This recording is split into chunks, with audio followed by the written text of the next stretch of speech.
true innovation. New technologies, new materials.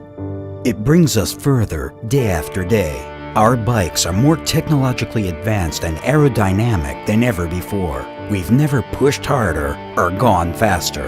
But what about your first line of defense? Is your helmet today protecting any better than 20 years ago? One accident can have life-changing consequences.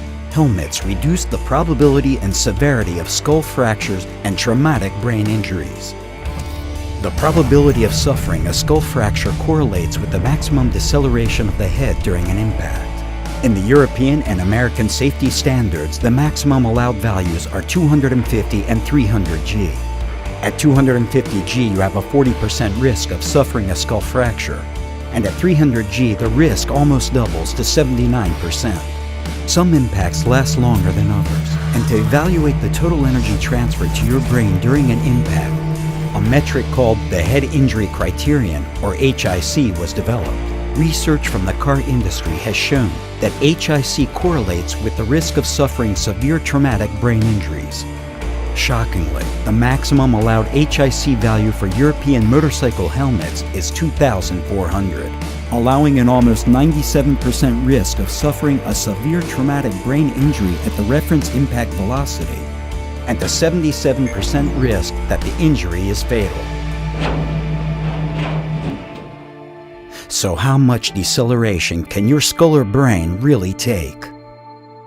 I have spent over 40 years analyzing automotive accident data and developing safety systems.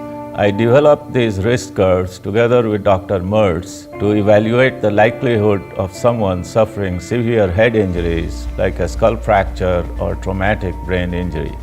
The curves have been used by the US Department of Transportation to set acceptance criteria for head injuries in several crash standards. They are also used in car safety programs around the world and have also been revalidated recently. The HIC limit of 2400 in the motorcycle helmet is way too high. If a pedestrian is hit by a car, we allow a maximum HIC of 1000. If the same person falls off his bike, HIC 2400 is allowed. It just doesn't make sense. And worst of all, it leads to too many severe head injuries and fatalities. Technologies have progressed, and innovation in materials allows us to manage these risks far better than in the past. Improving helmet safety is about how well you can manage the impact energy.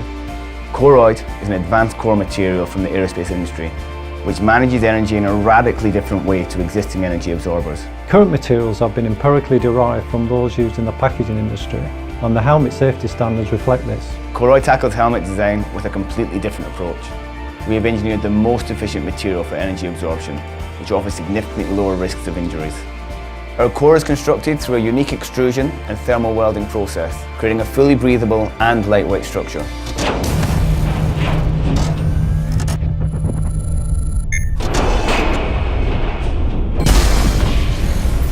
During an impact, the Koroyd tubes homogeneously collapse, and as the material is crumpling, the energy is being attenuated, minimizing the energy transfer to the rider.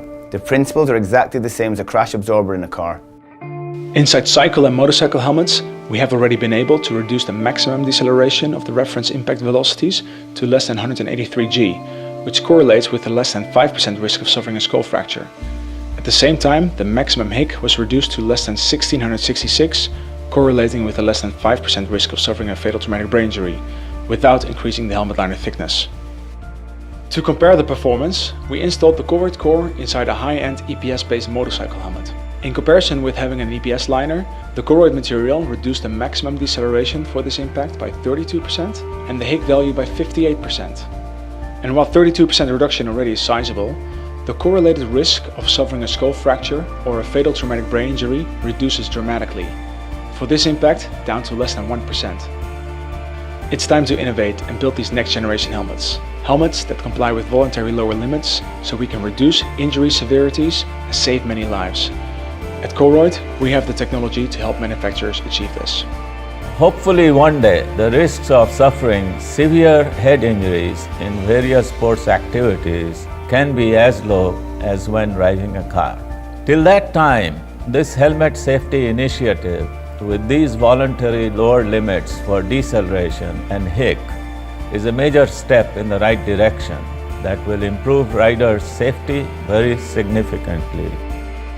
It's been over 20 years that many of these standards have been put in place.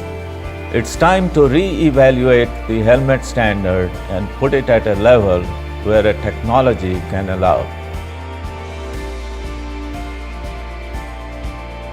Reduction in peak G, reduction in HIC, reduction in risk of injury. This is not complicated.